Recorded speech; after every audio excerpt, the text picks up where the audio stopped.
Treefort Music Fest is back for 5 epic days, 400 artists, and one unforgettable adventure in downtown Boise. From March 26th through the 30th, catch Sophie Tucker, Remy Wolf, the Linda Lindas, plus experience Alefort, Dragfort, and more. Tickets start as low as $90, so buy your pass now. And remember, zipline passes get you to the front of the line all weekend. Get your tickets now at treefortmusicfest.com/tickets.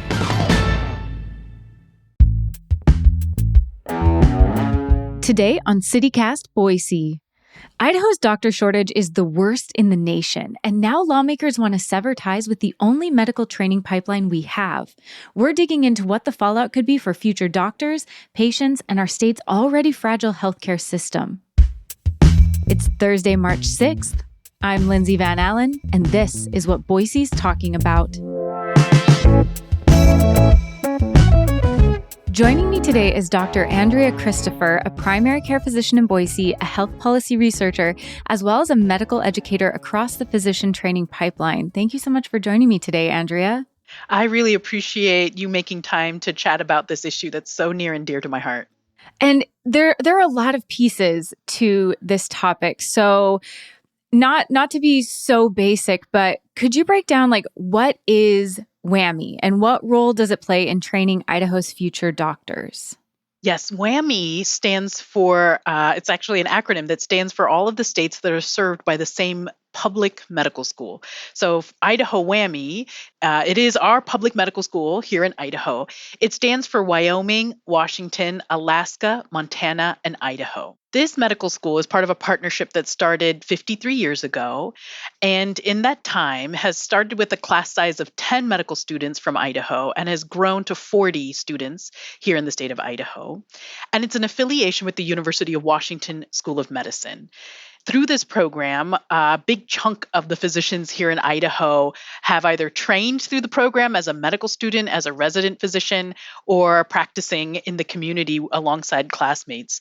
I have some numbers about it that shows that about 700 of 47 graduates, there are 367 that have returned to Idaho to practice. So we have a 51% rate of return.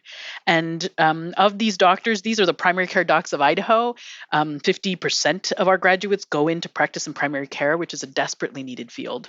And can you explain, why doesn't Idaho have a medical school? Why do we need this partnership with the University of Washington Medical School to train doctors for Idaho? Yeah, this is a great question. So historically, the size of Idaho is small enough that we do not have neither the funding nor the infrastructure really to support having our own medical school. And therefore, we've partnered through this WWAMI program along with the University of Washington and these 4 other states to be able to provide medical training. And I think what's really important for people to understand is this is an exceptional partnership. This is an exceptional program.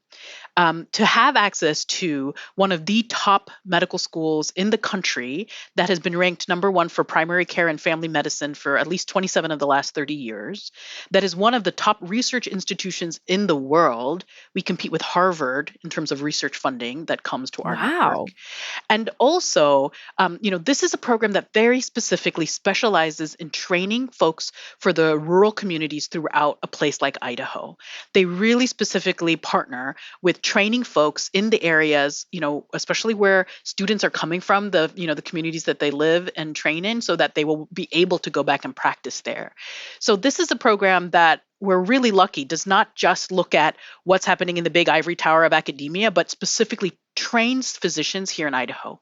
So in the WWAMI program, the students spend their first 18 months of sort of classroom learning up at the University of Idaho campus. And then when they start their hospital rotations in the third year of medical school, they'll spend their third and fourth year rotating throughout different specialties of medicine, for example, pediatrics, or my field of internal medicine, or general surgery. And during that time, they'll be learning about different specialties of medicine and ultimately select a specialty. What's really unique about this WWAMI program is that of the 40 students who train here, they spend all of their preclinical time up in U of I, and we try and preserve as many of them to be able to stay in Idaho to complete all of these different specialty training.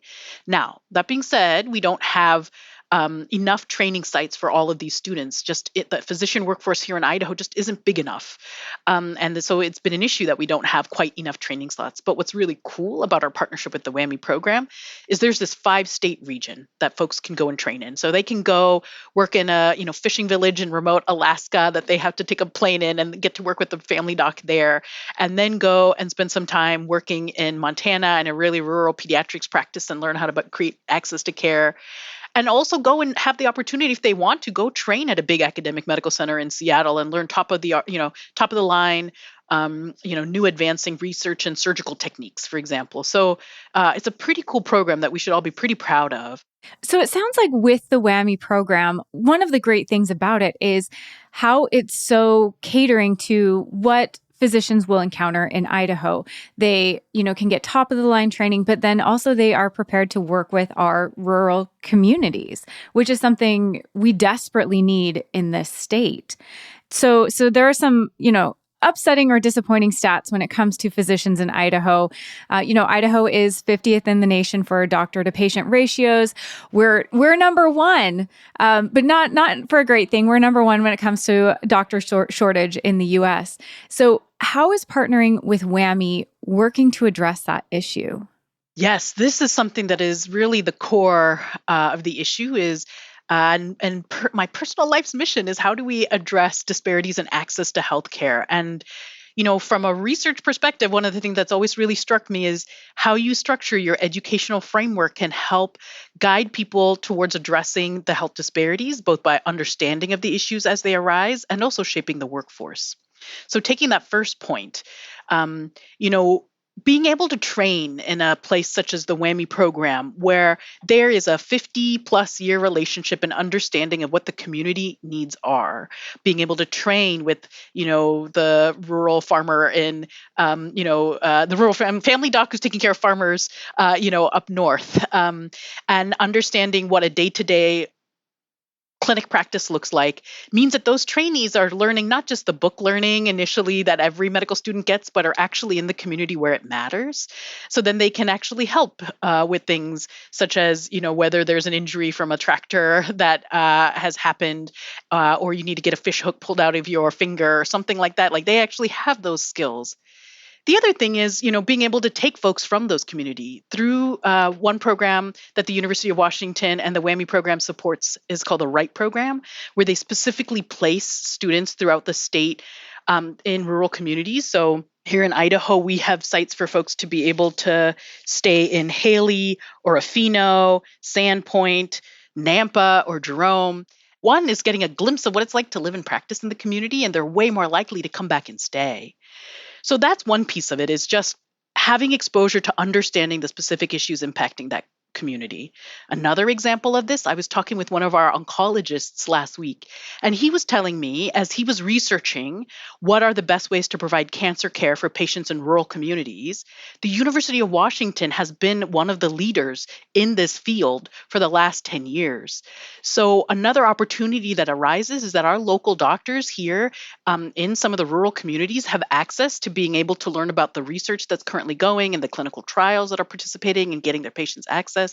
They're also having the opportunity to make sure the research is being done about these specific communities in Idaho, and having access to the data that then informs clinical practice and guidelines. So as a result, it's really important to think about helping to train folks that are going to understand the needs of this community, but also want to come back and serve this community. So what's really cool about a program like WWAMI is that we, specifically look for trainees from these communities. We get them into medical school. We get them to do their rotations here in hospitals and clinics and emergency rooms and labor and delivery wards throughout the state. And also, ideally, we try and get them into one of the residency training programs where you choose your specialty and train after you finish medical school. And that's another big emphasis that WWAMI has deeply invested in. For example, I get to work with internal medicine students, but also resident physicians. And what I know is, because we have WWAMI medical students at our residency training site, I think our resident doctors are even better when they're learning to teach the medicine as they're learning it. And vice versa. I also think the medical students are way stronger when they get to practice alongside resident physicians and see what it's like to work in a hospital so that they can be prepared for when their time comes to be a resident physician. And this longitudinal relationship is really important. Another piece towards that is, one of my roles is that I'm a Stern regional faculty educator, which means I actually get training and help and support and resources from the WWAMI program and from the University of Washington to be able to teach other doctors how to teach. So I can try and help support folks in the community who might be interested to pass on their learning to the next generation of doctors. And that's an example of how the WWAMI program across the pipeline of training is invested in our communities.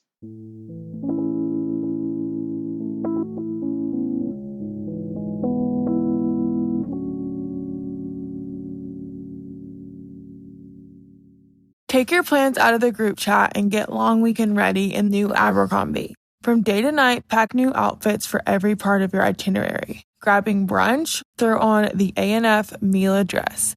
Then head to your dinner reservation in their new bubble hem mini dress. And yes, permission to overpack for pics with the girls. Abercrombie's best-selling Scarlet Squirt deserves a post in your feed.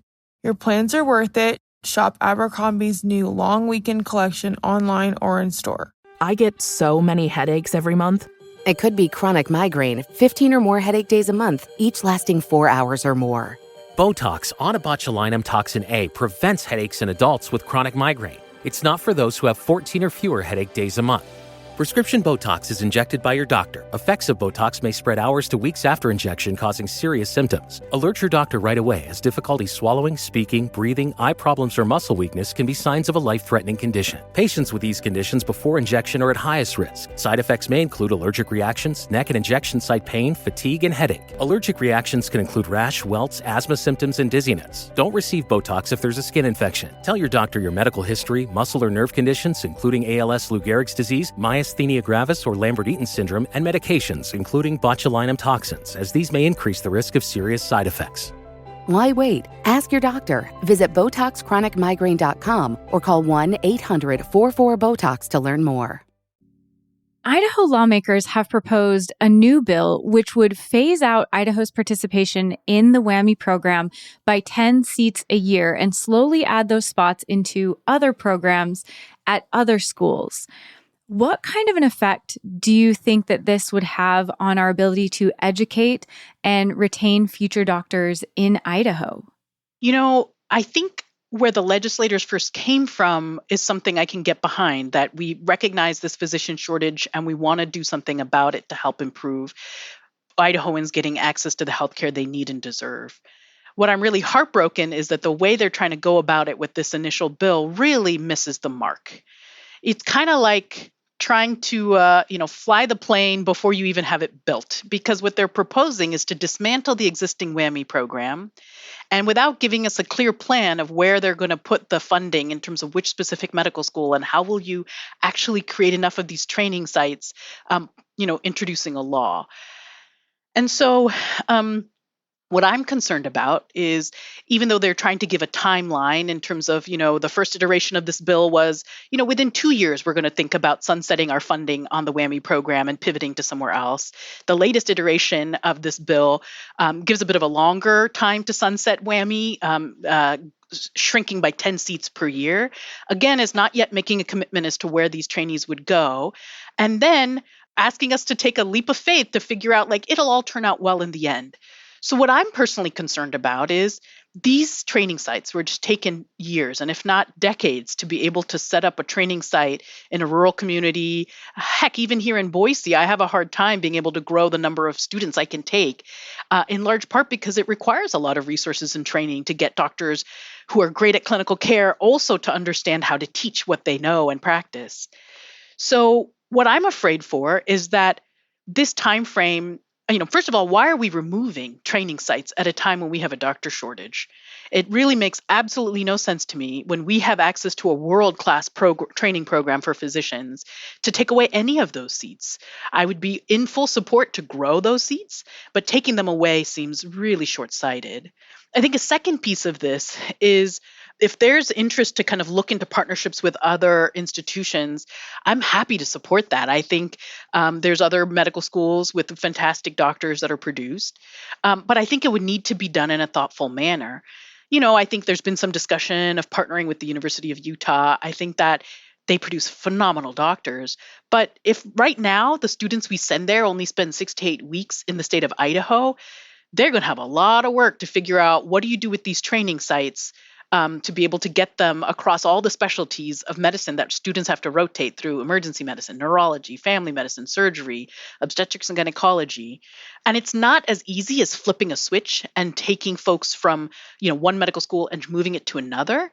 And the reason being is every school has wildly different curriculum. So, for example, in WWAMI, they spend 18 months up in their preclinical training up at U of I. The University of Washington has undergone a new curriculum, which means they only spend 1 year in their preclinical and then place students in their second year for a year-long training site in the community. That's an incredibly labor-intensive program, which we currently don't have in Idaho. So they'd have to figure out how to set that up for all the number of students they want to transition over. So some of the complications with setting up a bill like this is that I think people who don't fully understand the level of complexity that goes into training a physician are trying to look at a quick fix. Our current program, we still have a lot of shortage of physicians. Let's try this quick fix. And what they're really missing the mark on is that we're missing an opportunity to take advantage of this incredible training program that we as Idahoans should be really proud of, and instead adding to that and maybe thinking about giving us a more fixed plan. Well, and Andrea, you touched on something I've been thinking about while you've been explaining this. As I've worked as a nurse. I've worked in medicine. Now, I'm not going to say that that's anywhere near doctor training, physician training, anything. But I was like, I kind of understand what's happening. No, it is far more complex than I understood. There are far more intricate things happening within this WWAMI education than I even understood. And so I'm really curious why, if we have this world-class, intricate training that is designed to help physicians succeed in Idaho, why is WWAMI being targeted? Like, why specifically are they wanting to take seats from WWAMI and potentially put them, give them to other universities, other programs? I'm not going to say that they are better or worse, but when you have a world-class system that has been being built for 53 years, why are they targeting that and trying to take those seats somewhere else? What we're getting at to the root of is, why would you even introduce this bill when we know that we have a system that actually has delivered for the state time and time again? I saw an economic analysis that came out of the University of Idaho that showed that for every dollar that Idaho invests in the WWAMI program, the state gets a return of $5.10 in return. So financially, it makes sense to continue to invest in this program. When you look at the pipeline of how many doctors have come back to practice and stay and train here, it's an incredible resource. And it's not just for the folks who are coming to train, for the doctors who get access to the specialists and specialty training and the resources that come with affiliation with a program such as Idaho WWAMI and the University of Washington. It seems like a no-brainer. We should be proud of it. So why are we shrinking it? The reasons that the legislators have cited really seem to be digging more into politics than any actual reason related to the healthcare disparity or into the current medical training pipeline issues. The first issue that was raised was a concern that the WWAMI program may be teaching medical practices that are currently banned in the state of Idaho. The most specific example I'll give towards this is in the state of Idaho, most abortions are considered illegal, and so had concerns that the University of Washington may be teaching these and using Idaho funds towards this. And so one of the things legislators cited was that they had issued an amendment asking all of the medical schools here that have trainees in Idaho to sign on that they will not use public taxpayer funds towards this cause. And it initially pointed to saying that the medical school hasn't signed this amendment, therefore we should be concerned about what they're teaching trainees. However, this amendment was under review by the university legal team and actually has been signed as of February 14th of this year, confirming that they're not going to be using any Idaho funds towards this. And I can tell you, as somebody who trained in the WWAMI program, I never got that training. In the last 8 years of being teaching and specifically teaching medical students, have not heard of a single student learning or performing in abortions. So this is simply not true. But it is certainly a very political hot topic, and I think people latch on to that, and we'll spread some falsehoods about this. But I just really want to dispel that first point. Another important piece I'd add to this is that we have a State Board of Education subcommittee that looks at medical education over the last several years, and they look at things like, what specialties are needed in the state, what training programs should we be supporting, and can make recommendations to the State Board of Education, which then can inform law and legislature priorities.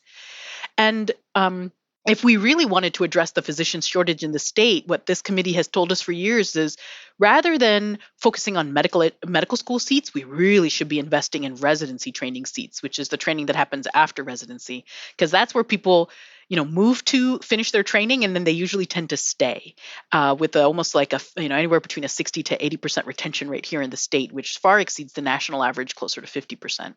So the reason that I realize that this particular piece of law is rooted more in politics than in the actual logistics of helping to train doctors is the fact that it ignores all of these other considerations and all of these talking points that get down to the root of how do we fix the problem with the medical educators who've already been doing this work for decades here, kind of completely bypasses that, and then proposes to just remove the funding or decrease the funding eventually without already having a plan in place. So I think what is at the heart of this issue and what I'm curious about, so I'm sure other people are curious too, is from your perspective as a physician, what would be the consequences if this bill passes? What are the consequences from the standpoint of a physician? How quickly would it affect students? And then I think a lot of our listeners are looking at this from the standpoint of patients. How is it going to affect patients, especially in rural areas?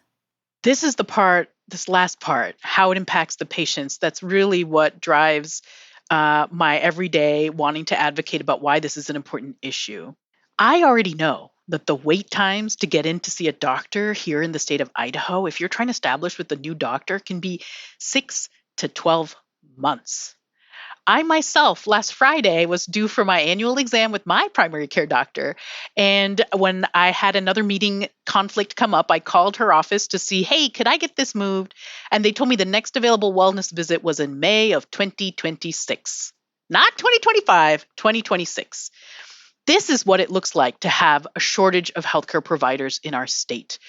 When you need care, you cannot get in because every doctor and every healthcare provider, if I extend that to my colleagues who work in, as PAs and nurse practitioners and even nurses for sure, all of these fields are in desperate need. And what it leads to is wait times. What it leads to is not being able to get in to the provider that's closest to you. And maybe the person who has the biggest opening is actually going to be much further away and take a long time to be able to get there. And the way that ends up looking is we start to see things like what we've seen with the physician workforce shrinking in the last several years. They've shut down some of the L&Ds at different hospitals, the labor and delivery wards, because we don't have enough doctors to help staff those places.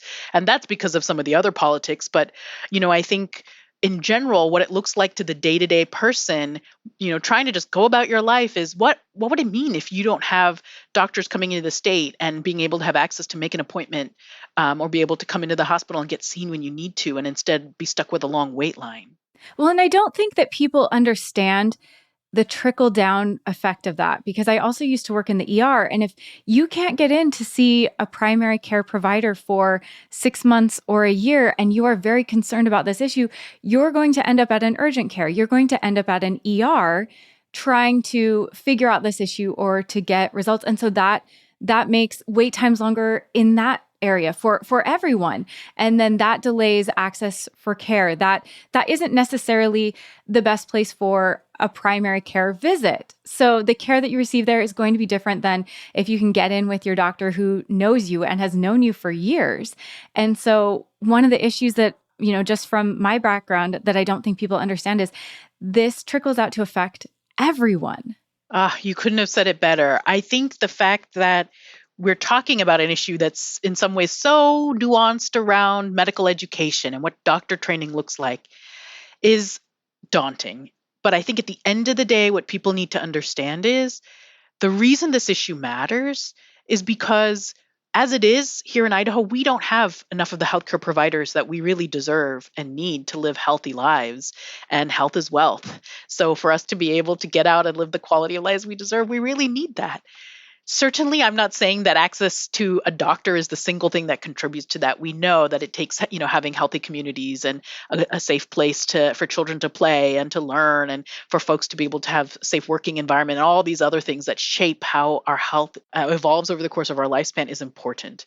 However, what I'm really concerned about is this attempt to take away funding from what currently exists as our main public medical school and has been an incredibly reliable, dependent, partnership with really incredible outcomes in terms of training the physician pipeline that takes years, if not decades, to build these training sites and to build these relationships is the reason I'm really concerned that, you may not feel it this year or next year, but in the course of the next 5 to 10 years, it has the potential to devastate our medical training pipeline. I really, really say that without trying to, overestimate it. I really, really think it has the potential to devastate it. We have students coming to interview for both medical school, but also residency programs. They ask a lot of questions such as, is there going to be a job for me after I'm done for this? What will my training look like? And if we can't actually promise that we know what it's going to look like, that really reduces the number of people who want to come and train in our programs. And so eventually we'll see less people who want to come and stay and practice in Idaho. And what research often shows is if people go elsewhere for training, they are less likely to come back and practice here. And that's where we really lose the opportunity to recruit some incredible doctors who we could really benefit from here in Idaho. Well, Dr. Christopher, thank you so much. You wear so many hats. You have such a busy schedule. So I really appreciate you taking the time to break this down, explain the nuance, and let us know how this will impact Idahoans and how they can get involved. Thank you. Thank you so much for your time. Thank you so much for covering this issue.